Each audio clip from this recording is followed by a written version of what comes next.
Энэ залуус өөрсдийн сурч мэдсэн мэдлэгээ эх орондоо түгээж технологи ашиглан эрүүл мэндийн эмчилгээ үйлчилгээг хүн бүртээ тэгш хүртээмжтэй хүргэхийг зорж байна. Тэд Америк нэгдсэн улс, Унгар, Япон улсад технологи эрүүл мэндийн чиглэлээр сурч төгссөн. Эх орондоо ирээд 3-4 жил болж байна. Өөрсдийн хүсэл зорилго тэмүүллээрээ нэгдэж 3D дүрслэл хиймэл оюун ухаанд суурилсан болон параметр загварчлалуудыг нэгтгэн энгийн дүрс онцлогоог эрүүл мэндийн байгууллагын шаардлага хангасан 3D хэвлэгчээр хэвлэх боломжтой ортезийн хэрэгсэл болгон хувиргаж байна. Үүсгэн байгуулагч тэргэл зорилго хариуцлага шантралгүй урагшлах нь бидний хамгийн том ахиц байсан гэдгийг тэрээр хэллээ. Би 10-аад жил гадаадд суралцаад тэгээд мэдсэн сурснаа Монголдо хэрэгжүүлж нийгэмдээ өөрийн гэсэн сурсан мэдснээ ашиглаж хүнд хэрэгтэй юм хиймээр санагтаад Монголдо буцсан. За тэгээд ер нь бол би юу мэдэх вэ гэдгээс харна гэсэн. Тэгээд би архитектор мэргэжилтэй. Тэгээд миний илүү судалгаа 3D загварчлал, программын загварчлал гэх юм нарийн судалгаанууд хийдэг байжгаад. За тэгээд Монголд ирээд гарааны бизнесүүдийн тэмцээний уралдаануудаар амжилттай оролцсон. За тэгээд тэмцээн дээр Япон хамтрагчтайгаа уулзаад тэгээ манай Япон хамтрагч бол нөхөн сэргээн засахын 10 жилийн туршлагатай профессор хүн байдаг. Тэгээд надаас энэ ортод загварчлал дээр туслаач гэд асуусан. За тэгээд би ерөнхийдөө юм дээр нь тусалж байхдаа ямар хүнд хэрэгтэй юм байх нь миний мэдлэг одоо энэ хүнд хэрэгтэй бүтээгдэхүүн дээр яаж одоо тус нэмэр болох уу гэдгийг ойлгоод тэгээд найзуудтайгаа нийлээд ер нь бол эхлүүлсэн. Манай одоо үеийн залуучууд ч гэх юм уу өөрсдийнхөө сурсан мэдснээ яг сайн сайхны төлөө ашиглах айгүй хүсэлтэй байсан. За тэрийг нь болохоор яа зөв чиглүүлээд зөв алсын хараа өгсөн болохоор айгүй дуртай хамт ажиллая гэж саналыг мань хүлээж авсан гэж би боддог. Бид нарт эхний жил бүтэн саад бэрхшээлтэй байсан. Маш хэцүү байсан тухай үед бид ортозыг 3D принтерээр хэвлэж байгаа. За энэхүү 3D принтер нь бол өртөг багтай маш хямдхан 3D принтер байгаа. Яагаад гэвэл одоо хөгжиж буй орнууд үнэтэй принтер худалдаж авах эмнэлгүүдэд нь тийм одоо зардал гаргаж чадахгүй. Багаа удирдах байгаа хүн би бол яг за одоо ингэж үзье. Одоо яг болж магадгүй гэл айгу ихтгэл найдвар багтаа өгч иж энийг бас даван туулсан. Тэгээ бас багийн маань тэр алдааг хүлээж авах, алдаанаас айхгүй байх сэтгэл зүй бас амар чухал байсан. Тэгэхээр яг алдах нь зүгээр гэдэг сэтгэл зүй бол хамгийн чухал. Тэдний багт Япон улсад хөдөлгөөн засалчаар суралцсан анхны монгол залуу тэмүүлэн ажилдаг. Тэрээр өөрийн сурсан мэдлэг чадвараа монгол хүндээ зориулж хөдөлгөөн засал, нөхөн сэргээх эмчилгээ үйлчилгээг үзүүлж дээрээс нь хүн бүрт хүртээмжтэй ортиз чиг бэхлэгийг бий болгожээ. Чиг бэхлэгийг тухайн хүнд нь зөвхөн өөд тохирсон тохируулгатайгаар хийж өгдөг гэдгээрээ давуу талтай байгаа юм. Өнөөдрийн байдлаар 20 гаруй хүн тэдний чиг бэхлэгийг хэрэглэж эхнээсээ үр дүн гарч алхаж чаддгүй нь алхаж, өвдгөн нугардгүй байсан нь нугарч, амьдралын чанарт нь олон эерэг өөрчлөлтүүд хэдийнэ гарсан байна. Ортез гэдэг нь бол за яг монгол үгээр л одоо чиг гэсэн үг.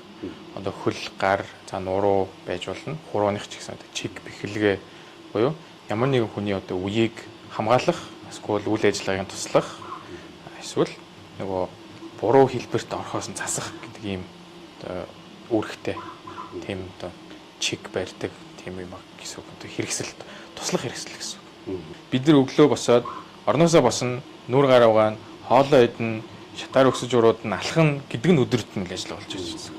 Тэгэнгүүт тэр нь алдагдж байна гэхээр ямар нэгэн одоо бэрхшээл эсвэл өвчнөө улмаас хийж чадахгүй болоод ирдэг хүмүүс зориулаад тэрийг нь дэмжихийн тулд за манайх жил ортозоор дэмжээ гэвэл гар хөлийг нь бэхэлж өгөх эсвэл тусламж үзүүлэх зорилгоор улам сайн алхуулъя гэдэг байдлаар тэр үүдэлт мөл ажиллагаанд ингэ сайжруулалт болгоод явж байгаа. Тийм зорилготой байна. Тэгэхээр нэгэсний яг тэр энгийн одоо эрүүл хүмүүсийн анзаардаггүй тэр зүйлийг одоо ямар нэгэн бэрхшээлтэй хүмүүс маш их тулгаддаг болохоор тэрэнд нь туслая гэдэг үднээс өдөрт мөл ажиллагаа гэдэг юм сайжруулах гэж бодож байна. Одоогоор бол яг хандаж ирж байгаа хүмүүс бол маш их байгаа. Яг нөгөө би өөр үзлэгээ хийгээд яг ингээд тохирох юм байна. Ким гэсэн хүмүүс бол 22 хүмүүс ирсэн байгаа үр дүн хараа явж байгаа.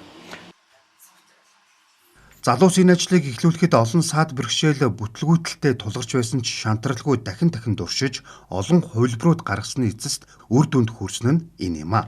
Ортооц буюу инженеэр тайлбарлуул чиг бэхлэгийг хэрэглэж үр дүнд хүрсэн 63 настай улам ундрахтай бид ярилцсан. Тэрбээр 15 жилийн өмнө хавтарч унснаас үүдэн гар хөлөө гэмтээсэн.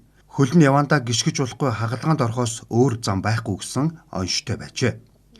Харин залуучуудын бүтээсэн чиг бэхлэгийг хөлөндөө хэрэглэж эхэлснээр хөлний өвдөлт багасаж алгалд хэвийн болжээ. Тэгээ хагалгаанд орохгүй нөхөн сэргийх имчилгээ хийлгээл нэг хэсэгтээ явсан. Тэгээ цөөлдөө нөгөө шагаа улам сулраад байхаар нь үзүүлсэн чинь нөгөө шагааны шөрмөсний хагалгаанд орох шаардлагатай гэд. Тэгээд бас хойшлуулаа ямар ч сэргийн засахаар л явсан дээр юм байна гэлээ сэргийн засахаар л яваад байгаа. Тэгээ харин энэ имлэгтээ 2 жилийн өмнө одоо таарлаад тэгээд хөлний хэвээ өгөөд чиг тааруулж хийсэн. Тэгээ тэр чигийг хийж үзэхэд аюу зүгээр исэн. Тэгээ миний ч өлмийн өмжилттэй шагааны шөрмөс сонголттой гэд 2 нөгөө юутэй байхгүй. Онштой тий.